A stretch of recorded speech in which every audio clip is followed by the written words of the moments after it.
Hai, Assalamualaikum. Selamat datang di video saya. Kali ini kita masih akan membahas mengenai probabilitas ya bersama dengan saya, Data Farahia. Nah, pada pembahasan sebelumnya kita telah mengetahui bagaimana cara menghitung titik sampel dengan menggunakan cara yang paling sederhana, yaitu kaidah penjumlahan, perkalian maupun tree diagram atau diagram pohon. Nah, kali ini kita akan mencoba mencari titik sampel dengan menggunakan permutasi dan kombinasi. Apa aja sih jenis-jenis dari permutasi dan kombinasi? Yuk kita langsung bahas.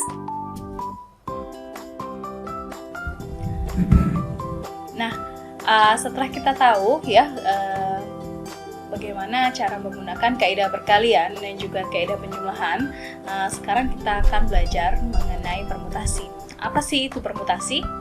Permutasi adalah susunan berbeda pengaturan benda-benda di dalam kumpulannya yang dapat diambil sebagian atau seluruhnya.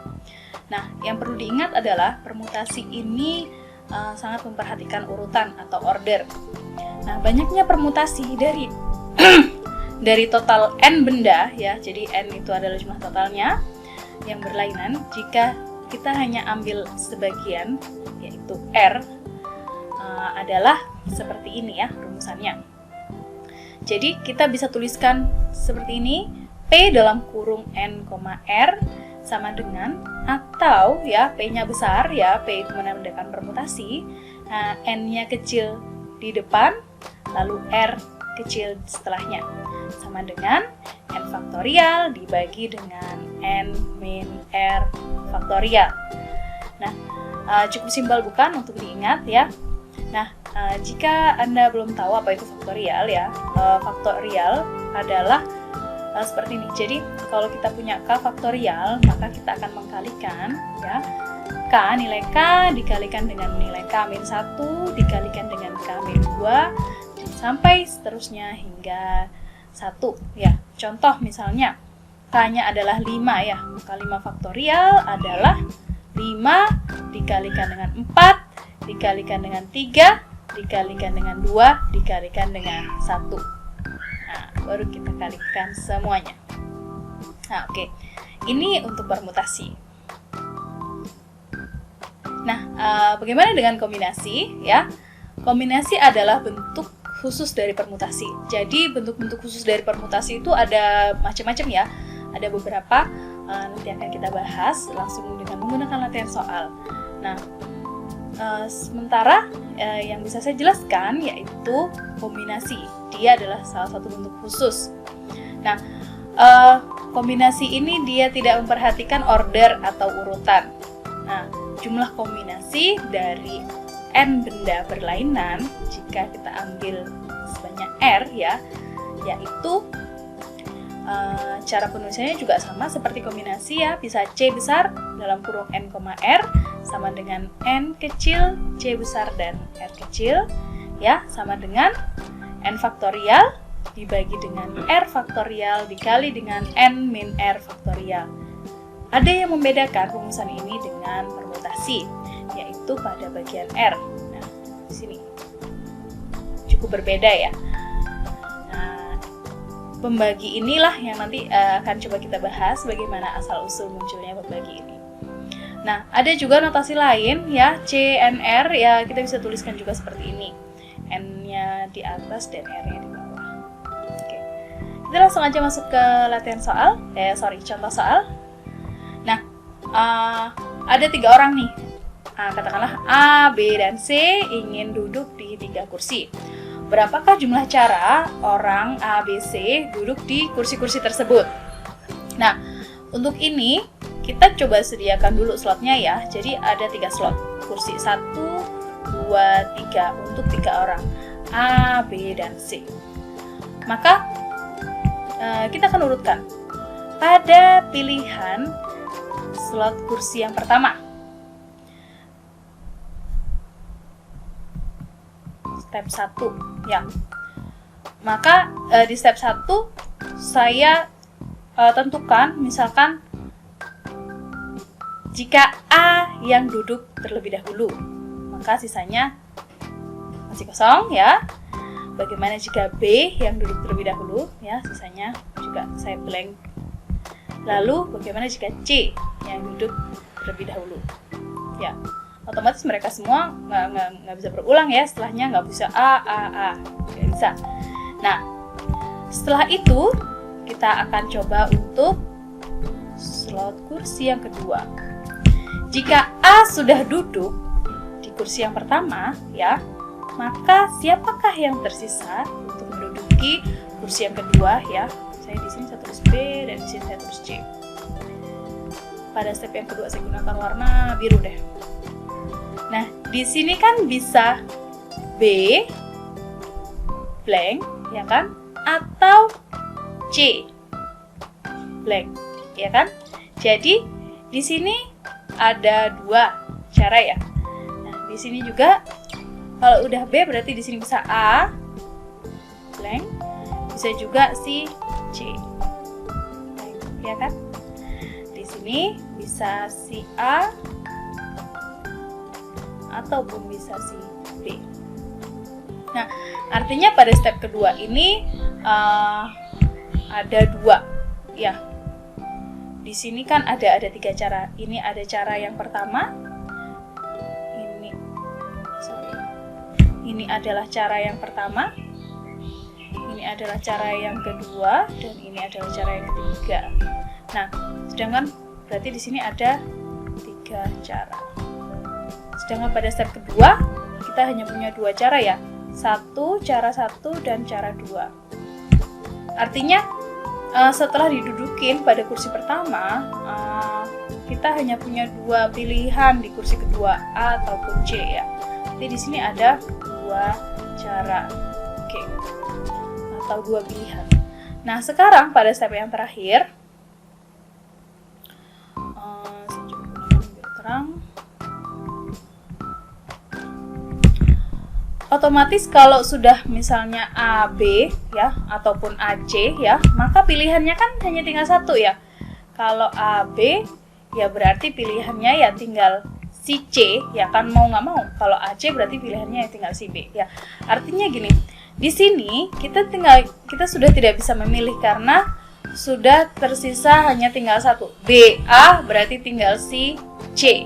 Berarti kalau di sini sudah ada C, A berarti tinggal si B, kan gitu ya. Nah, di sini kita spesifikasikan 1 cara. Oke. Nah, bagaimana untuk menghitung jumlah total caranya? Kita tinggal kalikan saja 3 dikalikan 2 dikalikan 1. Nah, kalau kita pindahkan ke sini ya. Jadi, untuk menduduki kursi yang pertama masih ada 3 cara. Lalu untuk menduduki kursi yang kedua ada 2 cara. Lalu untuk menduduki kursi yang ketiga ya, karena tidak ada pilihan lain, tinggal 1 orang itu berarti hanya ada 1. Kalau kita kalikan semuanya, maka totalnya ada 6 cara. Oke, mudah-mudahan bisa jelas ya di Anda. Nah, selanjutnya, kalau dengan menggunakan cara permutasi ya, kita coba. Kalau dengan menggunakan permutasi, kita akan dapatkan hasilnya.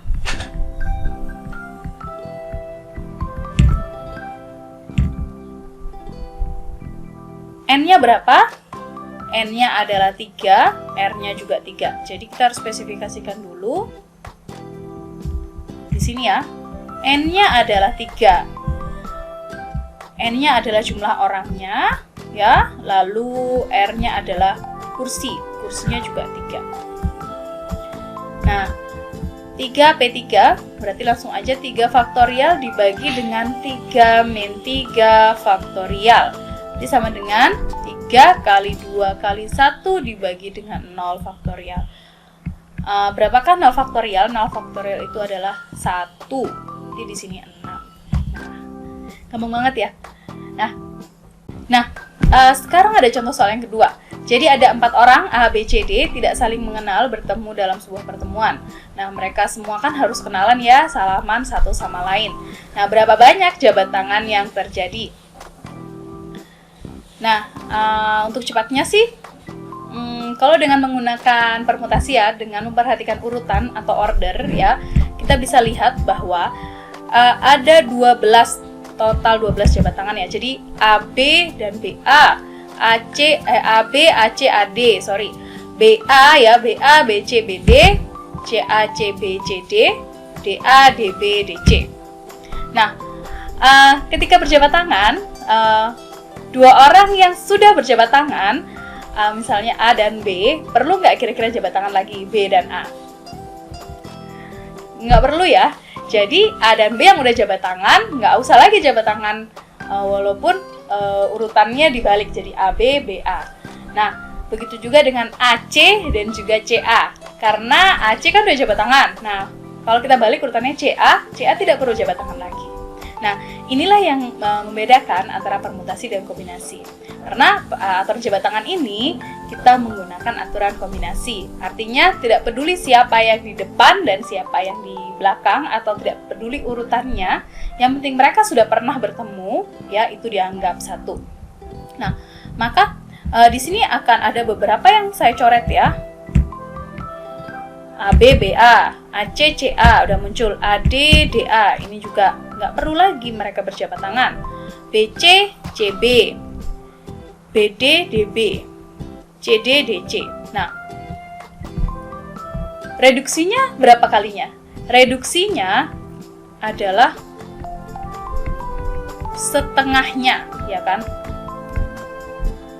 Yang tadinya dia dari 12 ya, menjadi tinggal 6 saja. 1, 2, 3, 4, 5, 6. Maka hanya ada 6 jumlah jabat tangan. Nah, kalau kita hitung menggunakan rumusan kombinasi ya, maka kita dapatkan seperti ini.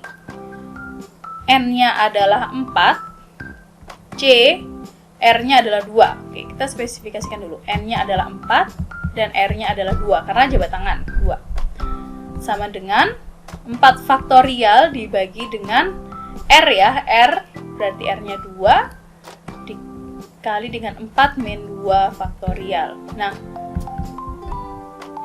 disinilah muncul ya reduksi setengah ini ya, dibagi dengan 2 ini, dia menjadi pembagi. Rasio R-nya ini menjadi pembagi. Nah, di sini muncul asal usul dikalikan dengan R faktorial. Oke, kalau kita hitung 4 kali 3 kali 2 kali 1 dibagi dengan 2 kali 1 ya, di sini juga 2 kali 1. Ada yang bisa kita coret, ada ya. 2-nya jelas kita coret. Lalu 2 yang ini kita juga coret dengan ini. Sama dengan 6. Oke. Sama ya, mau kita hitung manual ataupun kita hitung dengan menggunakan kombinasi, hasilnya sama. Oke. Nah, itu tadi penjelasan mengenai permutasi dan kombinasi, dan juga bagaimana cara mengaplikasikan rumusannya pada suatu permasalahan. Mudah-mudahan kalian bisa mengikuti. Setelah ini akan ada video mengenai topik probabilitas lainnya. Saya akhiri. Wassalamualaikum warahmatullahi wabarakatuh. See you!